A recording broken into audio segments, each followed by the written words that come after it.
আজকে অনেক দিন পরে আপনাদের সামনে আসা, অনেক ক্লান্তি, রাগ, অভিমান, দুঃখ, কষ্ট যাই বলুন না কেন দূর করেই আপনাদের সামনে আসলাম। তো এখন বাজে সকাল 7টা, আর আজকে একটু দেরি হয়ে গিয়েছে ঘুম থেকে উঠতে, তাই ওর বাবা চলে যাচ্ছে, মানে ঘুম থেকে উঠেই দেখি ওর বাবা রেডি রেডি হয়ে চলে যাচ্ছে। আর দেখেছেন বাইরে যে রৌদ্রটা উঠেছে, বেশ গরম। তো ওই কয়েকদিন ধরে বৃষ্টি হচ্ছে, আর আমার ভিডিওটা যেহেতু আগে করা ছিল, তাই মানে তখন খুবই গরম আর রৌদ্র ছিল। তো নমস্কার, আশা করছি আপনারা সকলেই খুব ভালো আছেন। আমি সুকৃতি, আর আমার ডুয়ার্স ফ্যামিলির আরেকটি নতুন ব্লগে আপনাদের সকলকে স্বাগত জানাই। আর অনেক দিন পরেই আপনাদের সকলকে স্বাগত জানাই। তো কেমন আছেন অবশ্যই কমেন্ট করে বলবেন। আর আমরা মোটামুটি বেশ ভালোই আছি আর কি, চলে যাচ্ছে। তো আজকে বৃহস্পতিবার, তো আজকে তো উঠতে একটু দেরি হয়ে গেল, তাই ওর বাবা চলে গেল। তারপরে যে ঘরটরগুলো ঝাড় দিচ্ছি, মানে আমি আশা করি আর কি যে ওর বাবা চলে যাওয়ার আগেই যেন ঘরটরটা একটু ঝাড় দিয়ে দিতে পারি। কিন্তু যেহেতু দেরি হয়ে গিয়েছে, ওর বাবা চলে গেল, ওর বাবা তো 7টার মধ্যে চলে যেতে চায়, মানে 7টার পরে আর মানে ওর মানে আশা করে যে ও 7টার মধ্যে যেন অফিসে পৌঁছে যায় আর কি। তো আমি সকালের কাজগুলো সেরে মেয়েটাকে গিয়ে উঠাবো। ও এখনও উঠেনি, ঘুম থেকে শুয়ে আছে, তো ওকে উঠিয়ে স্কুলে পাঠাবো। আর আমার সকালে এই 7টা থেকে 8:30টার মধ্যে একটু ব্যস্ততায় কাটে, তারপরে আবার ঠিকই আছে, মেয়ে চলে গেলে পরে আমি আরামে কাজকর্মগুলো করতে পারি। তো এতটুকু সময় আর কি তাড়াহুড়োর মধ্য দিয়েই কাটে। তো ওইদিকে বাড়ির সামনাটাও একটু ঝাড়ু করে নিলাম, আর এটা বাড়ির সামনাও বলতে পারেন, পিছনেও বলতে পারেন, কারণ আমাদের ওইদিকে একটা দরজা, এদিকে একটা দরজা। তো ওই দরজাটা দিয়ে বের হলে, যেখানে আমি আছি ওই সাইডের দরজাটা দিয়ে বের হলে পরে আমাদের তুলসীর স্থানটা আছে, ছোট্ট উঠানটা যেটাতে আমি এখন জল টল দিচ্ছি, কয়েকটা ফুলের গাছ টাছ লাগানো হচ্ছে। আর ওই সামনাটা দিয়ে যদি বের হই তাহলে একদম রাস্তা। তো ওই দিক দিয়ে তো কোথাও গেলে টেলেই মানে যাওয়া হয়, আর সব সময় তো ওই যে জায়গাটার মধ্যেই আর কি থাকা হয়। আর আমাদের ঘরের ভিতরটাই একটু ঠান্ডা, বাইরে কিন্তু খুবই গরম। ঘরের ভিতরটাতে ঠান্ডা, তো সারাদিন ঘরের ভিতরেই আমাদের কেটে যায়, বাইরে সেরকম বের হতে হয় না। এই কোথাও গেলে বা মেয়েকে স্কুলে আনা, স্কুলে নিয়ে যাওয়া, ওটাই আর কি, মানে এই সময়টাতেই আর কি আমরা একটু বের হই। তো আমি তো বের হই না, ওর বাবাই একটু বের হয়। তো এই সকালের কাজগুলো শেষ হলো, আর এই যে আমি মেয়েটাকে ডাকছি। ও সকাল 6টায় ঘুম থেকে উঠে পড়ে। আমার মোবাইলে প্রত্যেকটা দিন আমার মোবাইলে সকাল 6টায় অ্যালার্ম দিয়ে রাখে রাত্রেবেলা, যে সকাল 6টার সময় ঘুম থেকে উঠবে।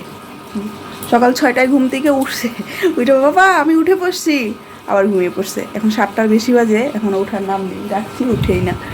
তো আজকে ভাবছি একটু রান্নাঘরটাকে গুছাবো, পুরো অগুছলো হয়ে আছে, অনেকদিন আগে গুছিয়েছিলাম, তো আজকে ভাবছি আবার একটু গুছাবো। তো চলুন, তো ওকে উঠাবো, খাওয়া দাওয়া করাবো, করিয়ে রান্নাটা আজকে আবার বৃহস্পতিবার, পূজা টুজা দিতে হবে। তো গিয়ে তারপর রান্নাঘরটা পরিষ্কার করবো। তো চলুন ভিডিওটা দেখতে থাকুন, আশা করি আপনাদের ভালো লাগবে।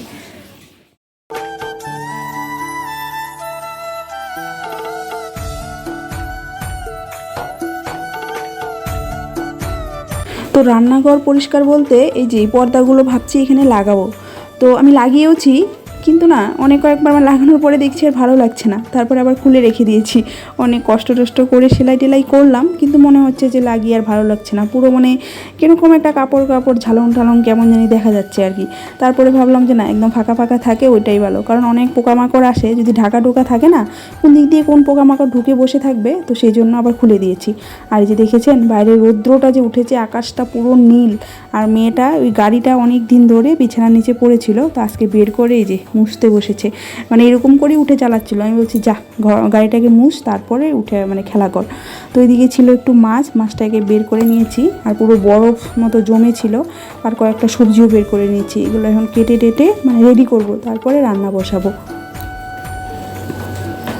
তো আজকে ভাবছি একটু গলা গলা ভাত বানাবো। তো সকালেরটা আলাদা করে বানাবো, আর দুপুরেরটা আবার আলাদা করে বানাবো। তো সকালেরটা একদম গলা ভাত, যাই না গলা ভাতও বলে, জাউ ভাত বলে, ফ্যান ভাত বলে, অনেকে অনেক কিছু বলে। আমার মাকে দেখতাম ওইটাকে বলতো জাউ ভাত, এটা পরে আতপ চাল দিয়ে বানাতো। তো আমি আতপ চাল দিব না, সেদ্ধ চাল দিয়ে বানাবো ফেনা ভাতের মতো। তো কুকারে বানালেও হতো, কিন্তু আমি কুকারে আর বানালাম না, হাঁড়িতে বানাবো। কুকারে বানালে পুরো একদম আঠালো আঠালো হয়ে যায়, তো সেই জন্য খাই, অনেক কয়েকদিনই খেয়েছি মানে কুকারে। তো আজকে ভাবলাম যে না, হাঁড়িতে বানাই। তো ওই ভাত বসিয়ে দিয়ে স্নানে গিয়েছিলাম, আস্তে আস্তে তো ভাতটা একটু গলা গলা হবে না, তো সেই জন্য স্নান করে একদম পুজো টুজো দিয়ে, আর এদিকে পরে স্নান করে এসে গ্যাসটা বন্ধ করে দিয়েছি। আর এই যে এদিকে পুজোটাও দিয়ে নিচ্ছি, আজকে বৃহস্পতিবার ছিল, তো ঘরটর তো সব পাল্টাতে হবে। তো সেই জন্য পুজোটা দিয়ে নিচ্ছি। আর এখন আপাতত যে আমি তো অনেক দিন পরে ভিডিওটা করছি, মানে কথাগুলো বলছি, এখন কিন্তু আমাদের ওষুধ চলছে। আমার কাকা শ্বশুরের ছেলের করে ছেলে হয়েছে, তো সেই জন্য আর আমরা পুজো টুজো দিতে পারছি না। যে যখনই যেই পুজোটা দিলাম এটাই লাস্ট পুজো ছিল, তারপরে কিন্তু আর পুজো টুজো আমরা দিতে পারিনি।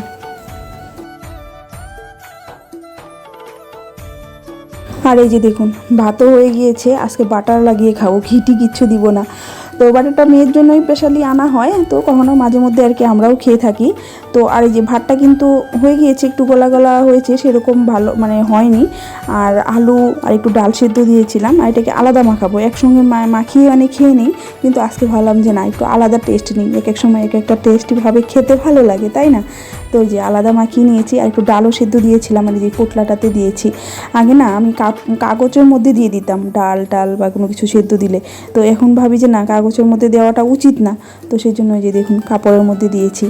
আর একবার কি হয়েছিল, রঙিন এক কাগজের মধ্যে না ডাল সিদ্ধ দিয়ে দিয়েছিলাম, তারপরে না ভাতগুলো কীরকম রঙিন হয়ে গিয়েছিল, পিঙ্ক কালারের হয়ে গিয়েছিল। তো তারপরের থেকে আর আমি কোনোদিন কাগজটা ব্যবহার করি না, কাপড় ব্যবহার করি কোনো কিছু সেদ্ধ টেদ্ধ দিতে গেলে। আর এইভাবে কাপড়ের মধ্যে সেদ্ধ দিয়ে খেতে বেশ ভালো লাগে ডাল সিদ্ধটা, এমনি এক্সট্রা করেও করা যায়, এইভাবে খেতে বেশ ভালো লাগে। আর এই যে এখন খেয়ে নিচ্ছি। আর আজকে জানেন তো, আজকে কিন্তু আদিবাসী সম্প্রদায়ের একটা পুজো, তো ওদের করম পুজো। আমাদের যেরকম হয় না দুর্গা পুজো, আমাদের স্পেশাল উৎসব, বাঙালির সবচেয়ে বড় উৎসব হলো দুর্গা পুজো, সেরকমই আদিবাসী সম্প্রদায়ের করম পুজো। তো আজকে করম পুজো, তো ইচ্ছা ছিল বিকালে যাওয়ার, ইচ্ছা ছিল মানে কি, মানে ভেবেছিলাম যে বিকালবেলা যাব, কিন্তু বিকালবেলা অনেক বৃষ্টি, আর যেহেতু পুজোটা অনেক রাত্রেবেলা করা হয়, সেই মানে 12টার পর থেকে পুজো শুরু হয়, আর একদম সারা রাতেই পুজো হয়। একদম ভোরবেলা মানে একটা করম গাছ হয়, সেই গাছকে তো পুজো করা হয়, তো ওই করম গাছ বিসর্জন দিয়ে তারপরে মানে ভোরবেলা আর কি সকাল হয়ে যায় পুজো করতে করতে আর কি। তো সেই জন্য অনেক রাত্রি যেহেতু হয়ে যাবে, সেই জন্য আর যাওয়া হয়নি। অনেকেই যায়, কিন্তু আমার মানে ইচ্ছা ছিল অনেক, কোনো দিন আমি দেখিনি। এই বাগানে এসেছি প্রায় 6-7 বছর হয়ে গেল, কিন্তু কোনো দিন আমি পুজো দেখিনি। প্রতি বছরই বলা হয় যাব, কিন্তু আর যাওয়া আর হয়ে ওঠে না। তো দেখি কোন বছর ভগবান আমাদেরকে ডাকে, তারপর আর কি যাব। তো আর যাওয়া হয়নি, তো সেটাই। আর এদিকে দেখুন এই যে রান্নাটাও করে নিচ্ছি। মাছ ছিল, 2 পিস মাছ ছিল, আর মাছের মাথা ছিল। প্রথমে ভেবেছিলাম যে মাছের মাথাটা একটু ভেজেই খেয়ে নিব, কারণ মাছের মাথা আমাদের খেতে ভালো লাগে না। কখনো কখনো যদি মাছ আমরা নিয়ে আসি না, মানে একদম আস্ত মাছ আর কি নিয়ে আসি, তাহলে মাথাটা বাদ দিয়ে নিয়ে আসি, কারণ মাথা খেতে ভালো লাগে না। মুড়িঘণ্ট খাওয়া যায়, কেন জানি না আমরা এত ভালো খেতে পারি না, আমার ভালো লাগে না। আমার হাজব্যান্ডেরও সেম, ও খেতে চায় না। তো সেই জন্য তো আজকে নিয়ে এসেছে, ভাবলাম যে না একদম ঝোলঝোলই বানিয়ে নেব। আর এদিকে একটু বটবুটি ছিল, এই বটবুটির বাটা বানিয়ে নিচ্ছি।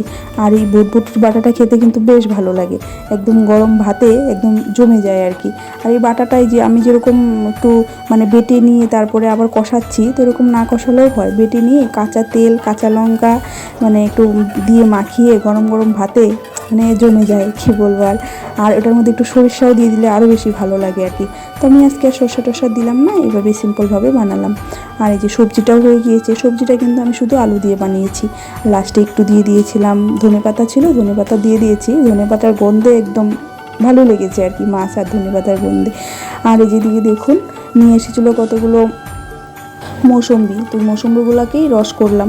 আর মৌসম্বি না আমি এইভাবে তো খেতে পারে না, ও মেয়ের জন্যই আনা হয়, তো ওই কৌটোটা এনেছে মানে মৌসম্বির রসটাকে বের করার জন্য। তো চলুন ভিডিওটাও এখানে শেষ করি, আর আমরা খাওয়া দাওয়া করে নিই। তো দেখা হবে আপনাদের সঙ্গে নেক্সট অন্য আরেকটি ভিডিও নিয়ে। যদি ভিডিওটা ভালো লাগে তো অবশ্যই লাইক করে দিবেন।